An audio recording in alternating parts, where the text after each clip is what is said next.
নমস্কার, welcome to Boroj Gopalpur new friends club ও gents কমিটির পরিচালনায় আগামী 11ই চৈত্র শ্রী শ্রী রাধাকৃষ্ণের দোল উৎসব উপলক্ষে সন্ধ্যা 7টায় থাকছে শ্রী শ্রী রাধাকৃষ্ণ প্রসরা কীর্তন সম্প্রদায়।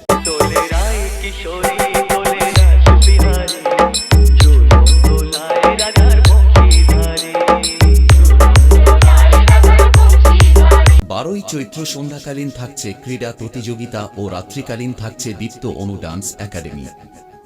13ই চৈত্র সন্ধ্যাকালীন থাকছে ক্রীড়া প্রতিযোগিতা ও রাত্রিকালীন থাকছে স্বপ্না মিউজিক্যাল ডান্স 2 এবং অনুষ্ঠানগুলিতে স্টেজ আলোয় আলোকিত করতে আসছে মাতারা স্টেজ লাইট ও পূজা। কয়েকদিন আপনাদের আনন্দ দিতে ও নাচাতে আসছে গুড়গ্রাম থেকে সোনা মিউজিক। আবার হবে তো দেখা, এ দেখাই শেষ দেখা নয় তো, আবার হবে তো